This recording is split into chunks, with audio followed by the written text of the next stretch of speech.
ការព័ត៌មានសំខាន់ប្រចាំថ្ងៃព័ត៌មានជាតិ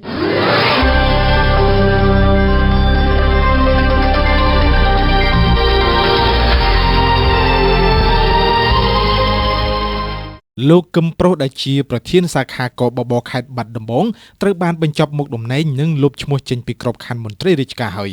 នេះបើតាមសេចក្តីប្រកាសរបស់ក្រសួងពាណិជ្ជកម្មចុះថ្ងៃទី14ខែឧសភាឆ្នាំ2026ជាការកត់សម្គាល់ការបញ្ចប់មុខតំណែងនេះធ្វើឡើងបន្ទាប់ពីមានភាពចម្រូងចម្រាសកើតឡើងជុំវិញករណីមានការនាំទុរេនពីប្រទេសថៃចូលមកលក់នៅកម្ពុជាដែលធ្វើឲ្យប្រជាពលរដ្ឋប្រតិកម្មយ៉ាងខ្លាំងលោកកឹមប្រុសប្រធានសាខាកបបខេត្តបាត់ដំបងជាមន្ត្រីដែលបានចុះទៅត្រួតពិនិត្យសម្ភារផ្ទាល់ជាមួយនឹងអាជីវករលក់ទុរេននៅផ្សារភូប៉ុយនិងប្រមូលសំណាក់ទុរេនទាំងនោះដើម្បីបញ្ជូនមកមន្ទីរពិសោធន៍ពិនិត្យរកសារធាតុគីមីដែលអាចប៉ះពាល់ទៅដល់សុខភាពសុវត្ថិភាពអ្នកប្រើប្រាស់បន្ទាប់ពីមានការផ្សព្វផ្សាយព័ត៌មានថាមានការលួចនាំចូលទុរេនពីប្រទេសថៃមកលក់នៅក្នុងទឹកដីកម្ពុជានៅក្នុងវីដេអូដែលបានផ្សព្វផ្សាយកន្លងមកលោកកឹមប្រុសបានបញ្ជាក់ថាទុរេនដែលនាំមកលក់នៅផ្សារភូប៉ុយគឺជាទុរេនដែលមានប្រភពមកពីផ្សារអ្នកមាសភ្នំពេញនិងខេត្តកំពង់ចាមសម្ដេចហ៊ុនសែនប្រធានព្រឹទ្ធសភាកម្ពុជាបានបញ្ជាក់ថាមន្ត្រីដែលកាងជន់ខិលខូចនាំទុរេនចូលពីថៃរដ្ឋាភិបាលគួរចាត់វិធានការដើម្បីព្រមានមន្ត្រីខិលខូចទាំងនោះជាមួយគ្នាសម្ដេចក៏ស្នើឲ្យពិនិត្យដកមន្ត្រីកម្មគនត្រូលដែលកុហករឿងទុរេននាំចូលដើម្បីជាសារព្រមានមន្ត្រីទាំងអស់កុំឲ្យពូកែកុហកថ្នាក់លើនិងប្រជាជនសម្ដេចលើកឡើងបែបនេះនៅក្នុងឱកាសជួបសំណេះសំណាលជាមួយនឹងក្រុមប្រឹក្សាខេត្តក្រុងស្រុកឃុំសង្កាត់និងថ្នាក់ដឹកនាំមន្ទីរអង្គភាពនានានៅខេត្តស្វាយរៀងនាថ្ងៃទី14ខែឧសភាឆ្នាំ2026នៅក្នុងឱកាសនោះដែរសម្ដេចប្រធានព្រឹទ្ធសភាក៏បានបង្ហាញនូវការហួសចិត្តចំពោះមន្ត្រីកម្មគនត្រូលខេត្តបាត់ដំបងដែលប្រកាសថាទុរេននោះជាទុរេនខេត្តកំពង់ចាមដោយសម្ដេចបានចោទជាសំណួរថាហេតុអ្វីមន្ត្រីយើងទៅកាងជន់ខិលខូចខណៈដែលជនខិលខូចបានសារភាពថាបាននាំចូលពីប្រទេសថៃបញ្ហានេះមិនមែនជារឿងពហិការនោះទេតែពាក់ព័ន្ធទៅនឹងសុខភាពរបស់ប្រជាពលរដ្ឋសូមជម្រាបថាចំពោះចំណាត់ការខាងលើក៏ទទួលបានការសាទរយ៉ាងខ្លាំងពីប្រជាពលរដ្ឋប៉ុន្តែទន្ទឹមគ្នាក៏ស្នើឲ្យចាត់វិធានការគំលើកលែងទៅលើមន្ត្រីពាក់ព័ន្ធផ្សេងទៀតដែលបើកដៃឲ្យមានការនាំចូលទុរេនពីប្រទេសថៃមកលក់នៅកម្ពុជាចំពោះករណីនាំទុរេនពីថៃថ្មីនេះស្ត្រី2នាក់ដោយម្នាក់ជាអ្នកនាំចូលពីថៃដោយផ្ទាល់និងម្នាក់ទៀតគឺជាឈ្មួញទិញបន្តក៏ត្រូវបានចោទប្រកាន់រួចហើយដែរនិងកំពុងអនុវត្តនីតិវិធីតាមច្បាប់កាលពីថ្ងៃទី14ខែឧសភាឆ្នាំ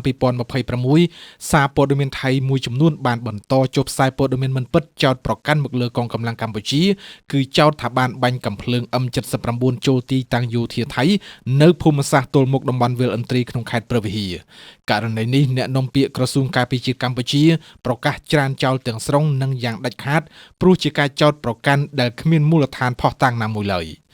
ក្រសួងការពារជាតិកម្ពុជាចាត់ទុកការផ្សព្វផ្សាយនេះគឺជាព័ត៌មានមិនពិតនិងជាការមូលបង្កាច់យ៉ាងធ្ងន់ធ្ងរនៅក្នុងចេតនាបង្កការភ័ន្តច្រឡំបំភាន់សាធារណមតិនិងបង្កនូវភាពតានតឹងតាមបណ្ដោយព្រំដែន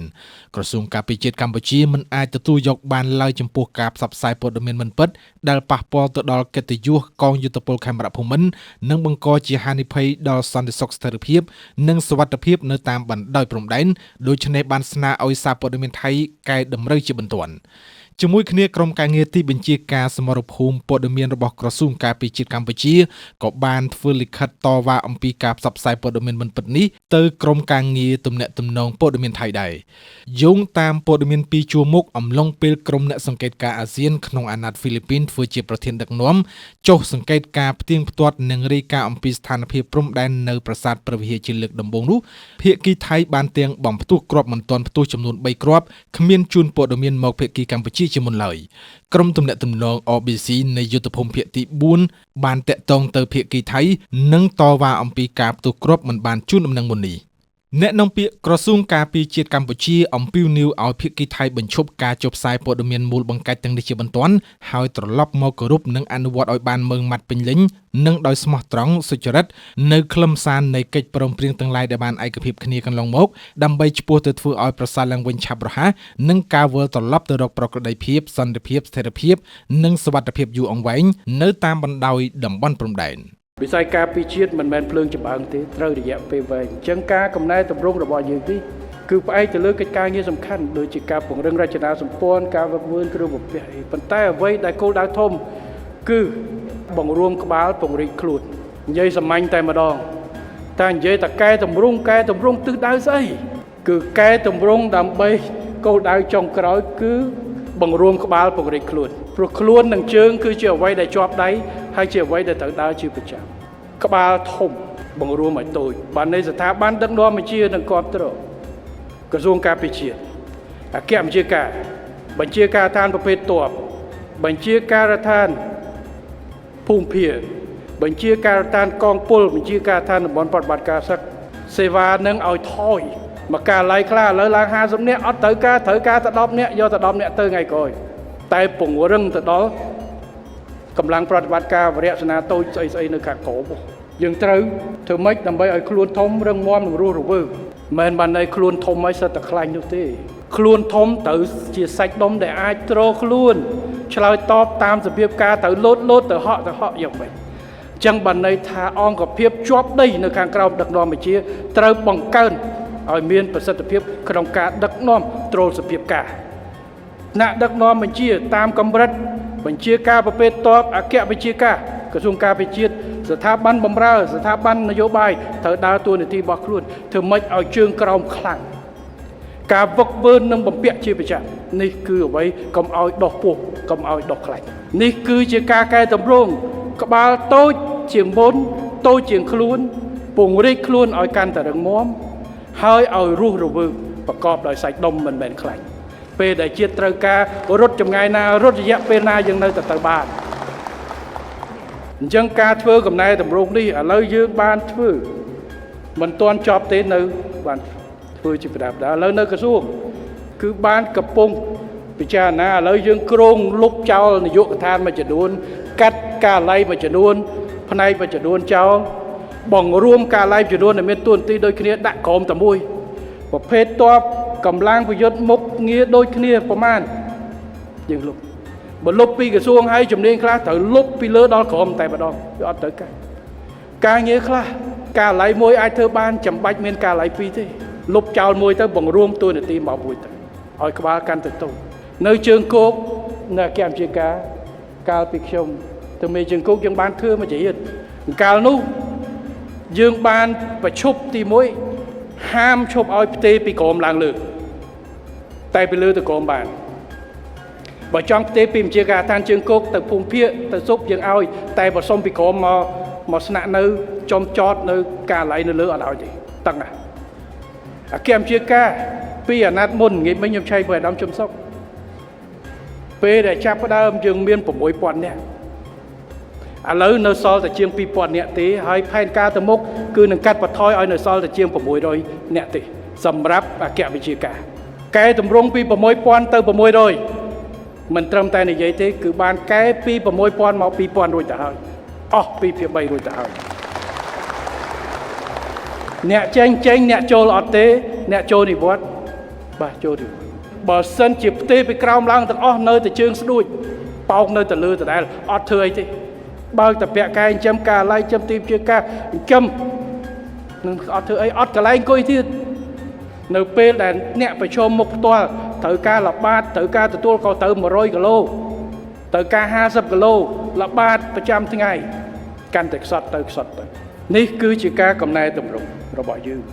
អញ្ចឹងក្របខ័ណ្ឌដែលរៀបថ្មីនេះទីបញ្ជាការគ្រប់ទាំងអស់ពីលើដល់ក្រោមអត់ពៀនឲ្យច្រើនទៀតទេវត្តជូវីយ៉ូផ្ដល់ជូននៅព័ត៌មានគ្រប់ព្រឹត្តិការណ៍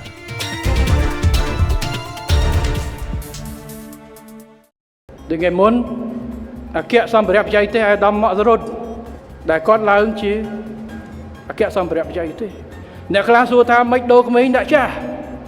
ខ្ញុំអត់ដឹងក្មេងឬចាស់ទេខ្ញុំដឹងតែលទ្ធផលដើម្បីកងទ័ពរបស់ខ្ញុំរបស់ជាតិរបស់យើងនៅក្នុងការដឹកនាំក្នុងនាមជានាយករដ្ឋមន្ត្រីអាដាមទាសីហាយើងទទួលខុសត្រូវចំពោះមុខជាតិរបស់យើងនេះគឺជាការកំបាំងអញ្ចឹងជំនាញបច្ចេកទេសត្រូវដាក់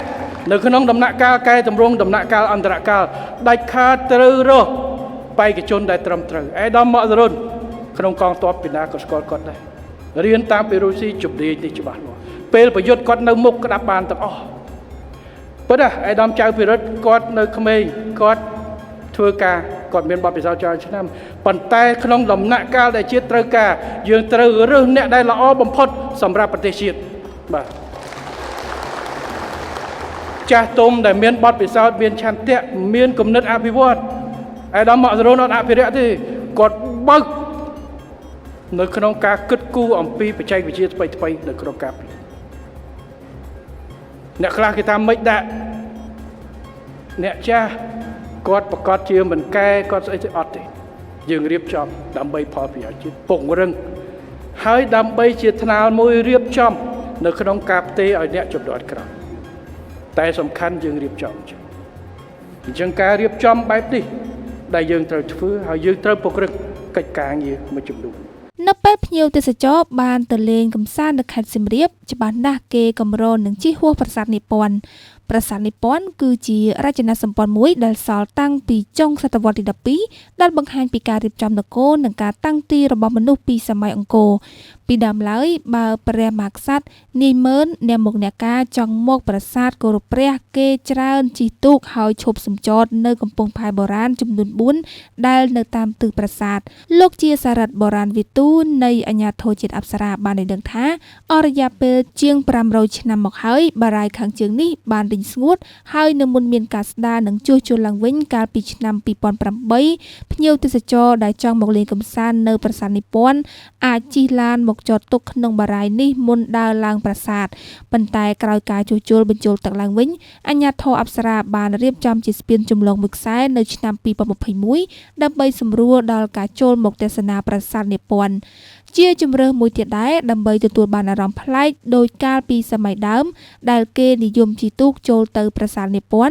គម្រោងសហគមន៍ទេសចរបារាយណ៍រាជដាក់របស់អាជ្ញាធរជាតិអប្សរានិងដៃគូមានទូកសម្រាប់ភ្ញៀវទេសចរជាតិនិងអន្តរជាតិជាកម្សាន្តក្នុងនោះភ្ញៀវទេសចរអាចជ្រើសរើសសេវាកម្មណាក៏បាននៅក្នុងចំណោមសេវាកម្មចំនួន3ដូចជាខ្សែទស្សនាទី1មានរយៈពេល30នាទីខ្សែទស្សនាទី2និងខ្សែទស្សនាទី3មានរយៈពេល2ទៅ3ម៉ោងដែលអាចទៅដល់ប្រាសាទនិព្វានលោកជាសារ៉ាត់មើលឃើញថាអ្នកដែលមកជិះទូកភាគច្រើនជាភ្ញៀវរាយឬមកបែបជាឯកជនមិនសូវមានជាក្រុមឡើយចាប់តាំងពីមានស្ពាននិងជំរើសជាច្រើនសម្រាប់ភ្ញៀវទេសចរមកកម្សាន្តនៅប្រាសាទនិព្វានបុរាណវិទូមើលឃើញថាកំណើនទេសចរមានការកើនឡើងច្រើនជាងមុនដោយសារទីតាំងប្រាសាទនេះមានលក្ខណៈពិសេសសម្រាប់មើលថ្ងៃលិចទេសភាពទឹកដែលមានរុក្ខជាតិឈូកដើមឈើនិងរុក្ខជាតិនៅលើទឹកជាច្រើនប្រភេទទៀត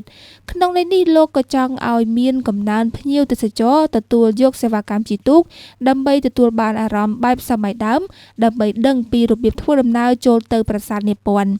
ប្រាសាទនិព្វានគឺជាបុរាណវត្ថុវិទ្យាមួយដែលជាភស្តុតាងក្នុងការសិក្សាអំពីប្រវត្តិសាស្ត្រជំនឿសាសនាព្រមទាំងកិច្ចប្រណិប័តដែលមានហូរហែចាប់តាំងពីសម័យបុរាណមកដល់បច្ចុប្បន្នជាពិសេសជំនឿពាក់ព័ន្ធទៅនឹងការផ្សំឱសថបុរាណការលាងបាបនិងពិធីបុណ្យទឹកភ្លៀងរបស់អ្នកភូមិជុំវិញនិព្វានរហូតមកទល់នឹងពេលបច្ចុប្បន្នទាំងភ្ញៀវទេសចរនិងអ្នកស្រុកអង្គរតែងមកលេងកម្សាន្តនិងបន់ស្រន់សុំជាពីជំងឺនិងដួសយកទឹកនៅប្រាសាទនិព្វានយកទៅផឹកដើម្បីព្យាបាលជំងឺប្រាសាទនិព្វានមិនត្រឹមតែជាកេរដំណែលស្ថាបត្យកម្មដ៏ល្អឯកប៉ុណ្ណោះទេប៉ុន្តែគឺជាសក្ខីភាពនៃចំណេះដឹងផ្នែកជលសាស្ត្រនិងការត្បាញបញ្ចូលគ្នាយ៉ាងសុខដុមរមនារវាងធម្មជាតិនិងជំនឿរបស់បុព្វបុរសខ្មែរចំពោះប្រាសាទបាយ័នមួយនេះបើយើងគិតឲ្យចំទៅយើងចាប់ផ្ដើមធ្វើការងារជួសជុលនិងអភិរក្សហ្នឹងតាំងពីឆ្នាំ1993មកដែលយើងបានដាក់អង្គរចូលបេតិកភណ្ឌពិភពលោកហ្នឹងខាងស្ថាប័នពិសេសគឺប្រទេសជប៉ុនដែលជាសហប្រធាននៃអង្គការ UNESCO លោកបានមកមុនគេដើម្បីធ្វើការងារជួសជុលនិងអភិរក្សប្រាសាទនេះចាប់ផ្ដើមធ្វើការស្រាវជ្រាវរហូតមកដល់ការជួសជុលអញ្ចឹងយើងដឹងហើយឆ្នាំ9ជាងមកដល់បច្ចុប្បន្នវាចូល30ឆ្នាំជាងហើយក្នុងកិច្ចការហ្នឹងយើងសហការជាមួយស្ថាប័នមួយហៅថា GSA អញ្ចឹងលោកបានជួសជុលប្រាសាទដេញបណ្ណាល័យខាងជើងនឹងមុនគេគ្រាន់តែប្រើរយៈពេល10ឆ្នាំបាទប្រើរយៈពេល10ឆ្នាំហើយបានរើរៀបឲ្យស្អាតឡើងវិញហើយខ្ញុំនៅចាំដូចជាអស់ថ ថវិការហូតដល់$10 លានណាសម្រាប់ហ្នឹងហើយនៅក្នុងហ្នឹងក៏មានការធ្វើពិធីសម្ពោធដែលព្រះមហាក្សត្រលោកយាងមកធ្វើពិធីសម្ពោធផងដែរ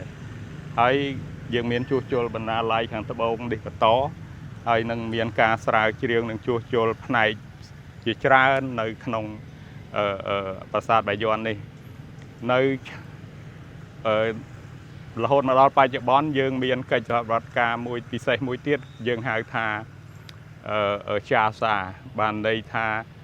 សាកលវិទ្យាល័យវ៉ាស៊ីដានិងអាជ្ញាធរអប្សរាធ្វើការរួមគ្នាសប្តាហ៍ថ្ងៃកំពុងតែធ្វើបន្ត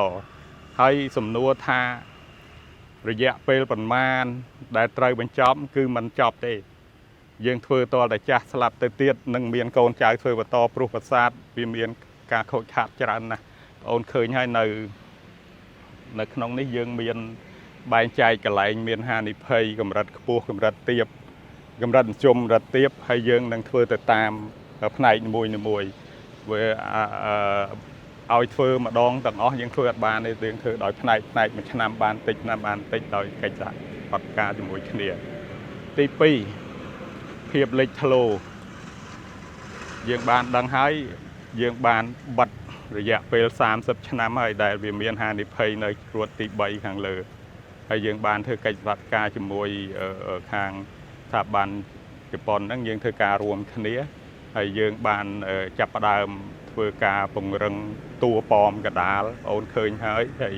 នឹងតួ8ជុំវិញ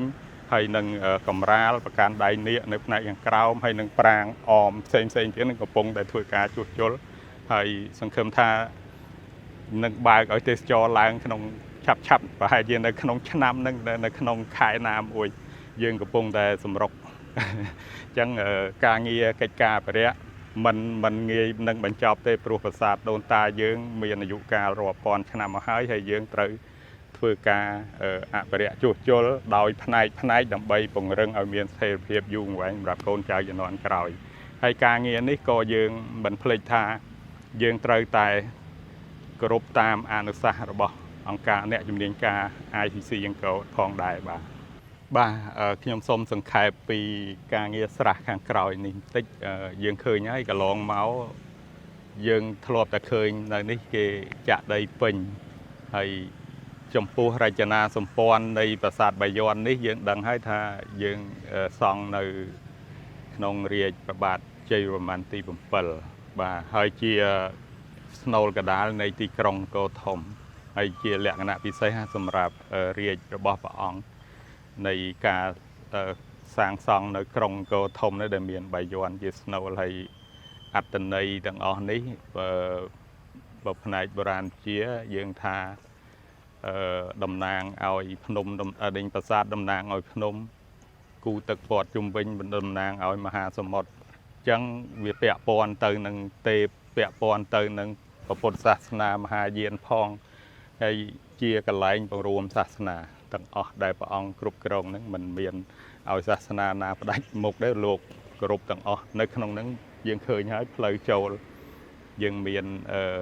កោសមុទ្រទឹកដោះដែលមានមួយខាងយៈមួយខាងទេវតាមួយខាងចំនួន54តួ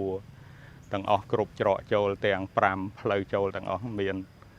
កោសមុទ្រទឹកដោះហើយនេះជាតំណាងភ្នំនៃកោសមុទ្រទឹកដោះនេះជាអត្តន័យមួយហើយរឿងការសាងសង់ប្រាសាទបាយ័ននេះយើងអ្នកស្រាវជ្រាវបានរកឃើញ4ដំណាក់កាលនៃការសាងសង់អញ្ចឹងនៅក្នុងហ្នឹងក៏មានផ្នែកមួយនៃការសាងសង់ស្រះនឹងដែរក៏ប៉ុន្តែនៅសម័យមួយបាទយើងហៅថាសម័យកដាលដែលយើងចាប់ផ្ដើមដូរសាសនាមកជាពុទ្ធសាសនាបែបថេរវាទប្រហែលជាមានការលុបហើយប្រើប្រាស់អានេះជាតម្រូវទៅតាមពិធីសាសនាអញ្ចឹងលុបស្រះនេះលុបទាំងនៅរចនាសម្ព័ន្ធហ្នឹងគឺលោកលុបបាទហើយដោយយល់ឃើញថាយើងត្រូវលើកតម្លៃប្រាសាទបាយ័ននឹងឲ្យរស់រវើកឡើងវិញឲ្យត្រូវរចនាសម្ព័ន្ធអាជ្ញាធរអប្សរាបានចាប់ផ្ដើមធ្វើការស្ដារកាយកំណាយស្រាវជ្រាវទៅយើងចាប់ផ្ដើមលើកតម្លៃឲ្យស្រះនេះរស់ឡើងវិញមិនខុសពី ហេដ្ឋារចនាសម្ព័ន្ធផ្សេងរបស់រមណីយដ្ឋានកោដែរទេដូចនៅប្រាសាទនាគពន្ធបារាយនាគពន្ធហ្នឹងគឺស្លាប់500ឆ្នាំប្រជាពលរដ្ឋគាត់បានគោកទឹកប្រជាពលរដ្ឋធ្វើស្រែធ្វើចំការអីនៅក្នុងហ្នឹងហើយអាជ្ញាធរអប្សរាបានយកចិត្តទុកដាក់ស្ដាររបស់ដែលស្លាប់រាប់រយឆ្នាំហ្នឹងឲ្យរស់ឡើងវិញដូចគ្នាបាទនេះជាកិច្ចការមួយដែលយើងចង់លើកតម្លៃរចនាសម្ព័ន្ធដែលមានហ្នឹងឲ្យរស់ឡើងវិញបាទព័ត៌មានពិតទាន់ហេតុការណ៍និងប្រកបដោយវិជ្ជាជីវៈមាននៅក្នុងវិទ្យុវីយូព័ត៌មានអន្តរជាតិ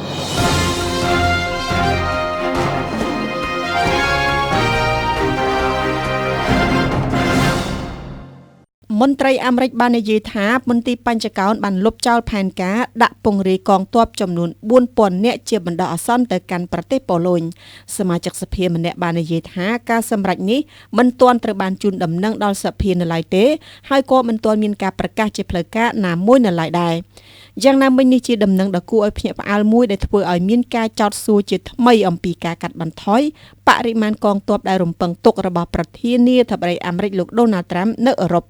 ការសម្រេចដែលរាយការណ៍ដំបូងដោយអាមីថាមបានកើតឡើង2សប្តាហ៍បន្ទាប់ពីមន្ទីរបញ្ចកោណបានប្រកាសថាខ្លួនកំពុងដកកងទ័ពចំនួន 5000 នាក់ចេញពីប្រទេសអាល្លឺម៉ង់ដែលជាសម្ព័ន្ធមិត្តអង្គការ NATO ទាំងនេះបានបង្ហាញពីការប្រេះឆាគ្នាកាន់តែខ្លាំងរវាងលោកត្រាំនិងអឺរ៉ុបដោយសារសង្គ្រាមនៅអ៊ីរ៉ង់លោកត្រាំខកចិត្តចំពោះសម្ព័ន្ធមិត្តអង្គការ NATO ដែលមិនត្រឹមតែមិនគាំទ្រប្រតិបត្តិការយោធាប្រឆាំងនឹងអ៊ីរ៉ង់នោះទេប៉ុន្តែបែរជារិះគន់អាមេរិកថែមទៀតតួយ៉ាងដូចជាអាល្លឺម៉ង់ជាដើមជាពិសេសអំឡុងពេលដែលលោកត្រាំប្រកាសស្វែងរកជំនួយដើម្បីរំដោះច្រកសមុទ្រដែលអ៊ីរ៉ង់ចាប់ធ្វើជាចំណាប់ខ្មាំងបណ្ដាលឲ្យរំខានដល់ការផ្គត់ផ្គង់ប្រេងលើទីផ្សារសកលមេដឹកនាំអឺរ៉ុបមួយចំនួនបានលើកឡើងថាអាមេរិកសម្រេចចិត្តវាយប្រហារលើអ៊ីរ៉ង់ដោយមិនបានពិភាក្សាជាមួយពួកគេឡើយហើយពួកគេមានការប្រុងប្រយ័ត្ននៅក្នុងការលូកដៃចូលទៅពាក់ព័ន្ធនៅក្នុងសង្គ្រាមដែលចាប់ផ្ដើមដោយអាមេរិកនិងអ៊ីស្រាអែលដើម្បីបញ្ជៀសការផ្ទុះឡើងជាជម្លោះកាន់តែធំធេងយ៉ាងណាក៏ដោយការសម្រេចចិត្តចុងក្រោយបំផុតនៅក្នុងការដកកងទ័ពក៏បានកើតឡើងចំពេលមានសម្ពាធកាន់តែខ្លាំងពីទីក្រុង Washington លើប្រទេសនៅអឺរ៉ុបដើម្បីបង្កើនការចំណាយលើការការពារជាតិនិងការចោទប្រកាន់ថាការពឹងផ្អែកលើកងកម្លាំងអាមេរិកបានធ្វើឲ្យអឺរ៉ុបលែងសូវយកចិត្តទុកដាក់ពង្រឹងយោធារបស់ខ្លួនលោកត្រាំទាមទារឲ្យអង្គការ NATO ដើរតួនាទីកាន់តែធំនៅក្នុងការការពារអឺរ៉ុបមន្ត្រីជាន់ខ្ពស់អាមេរិកបាននិយាយថានៅពេលដែលការដកកងទ័ពពីអាល្លឺម៉ង់ត្រូវបានប្រកាសនឹងនាំឲ្យកងទ័ពអាមេរិកនៅអឺរ៉ុបធ្លាក់ចុះមកនៅត្រឹមកម្រិតមុនឆ្នាំ2022ពលមុនពេលការឈ្លានពានរបស់រុស្ស៊ីលើអ៊ុយក្រែនគិតត្រឹមចុងឆ្នាំមុនមានកងទ័ពអាមេរិកប្រហែល 85,000 នាក់ដាក់ពង្រាយនៅអឺរ៉ុបសមាជិកសភាអាមេរិកកាលពីឆ្នាំមុនបានគាំទ្របទបញ្ញត្តិមួយនៅក្នុងច្បាប់ NDAA ដែលរារាំងមិនឲ្យកងទ័ពនៅអឺរ៉ុបធ្លាក់ចុះក្រោមចំនួន 76,000 នាក់ឡើយលោកត្រាំក៏បានចុះហត្ថលេខាលើវិធានការនេះឲ្យចូលជាធរមានដែរនៅក្នុងខែធ្នូប៉ុន្តែប្រសិនបើលោកត្រាំចង់កាត់បន្ថយកម្រិតកងទ័ពឲ្យនៅក្រោម 76,000 នាក់គឺនៅតែមានច្រកចេញរួចអីចឹងប្រសិនបើលោកបញ្ជាក់ថាលោកបានពិគ្រោះយោបល់ជាមួយសម្ព័ន្ធមិត្ត NATO និងផ្ដល់ការវិដំឡៃឯករាជ្យអំពីរបៀបដែលនឹងប៉ះពាល់ដល់សន្តិសុខសហរដ្ឋអាមេរិកសម្ព័ន្ធភាពនិងការទប់ស្កាត់ការឈ្លានពានរបស់រុស្ស៊ីលោកត្រាំអួតពីជ័យជំនះផ្នែកពាណិជ្ជកម្មខណៈចិនបញ្ចេញក្តីបារម្ភលើបញ្ហាអ៊ីរ៉ង់និងតៃវ៉ាន់ប្រធានាធិបតីអាមេរិកលោកដូណាល់ត្រាំបានអួតពីភាពជោគជ័យផ្នែកពាណិជ្ជកម្មនៅក្នុងជំនួបកំពូលជាមួយលោកស៊ីជីនពីងប្រធានាធិបតីចិនដែលបានធ្វើឡើងនៅក្នុងដំណើរទស្សនកិច្ចពីថ្ងៃទី13ខែឧសភាដល់ថ្ងៃទី15ខែឧសភាឆ្នាំ2026នៅក្បែរលោកស៊ីលោកត្រាំបាននិយាយថាយើងបានធ្វើកិច្ចព្រមព្រៀងពាណិជ្ជកម្មដ៏អស្ចារ្យមួយចំនួនដែលល្អសម្រាប់ប្រទេសទាំងពីរ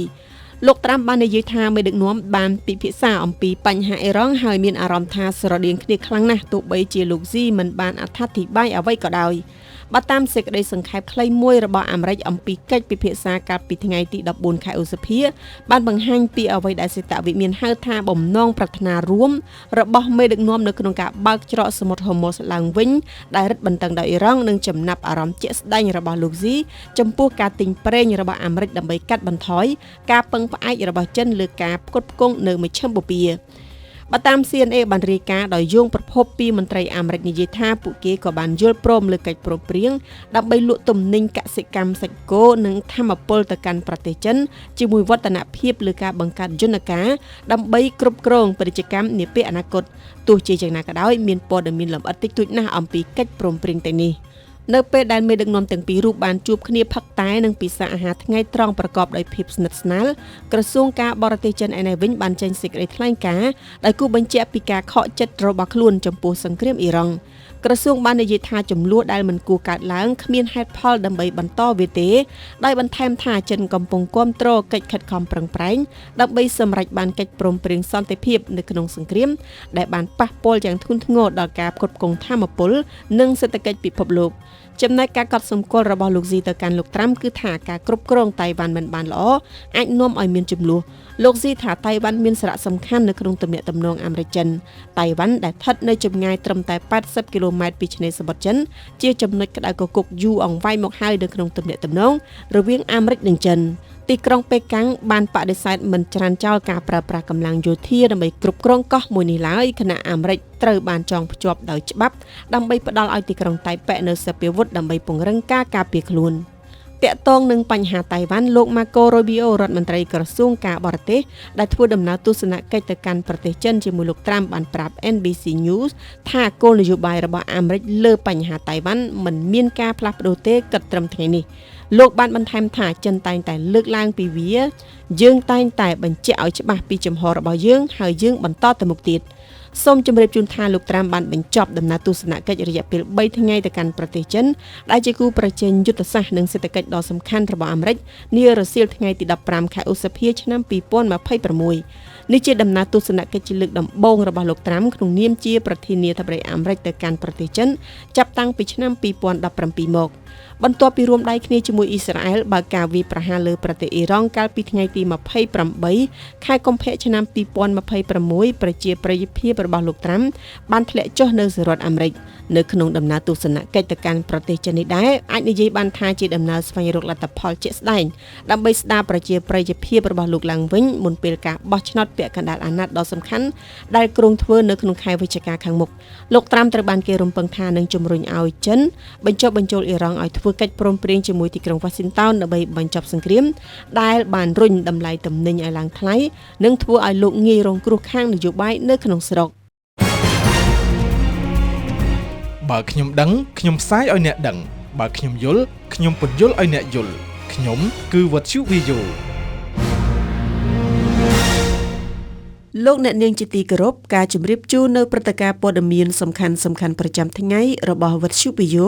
បានមកដល់ទីបញ្ចប់សូមរងចាំតាមដានការផ្សាយនៅពេលបន្តបន្ទាប់ទៀត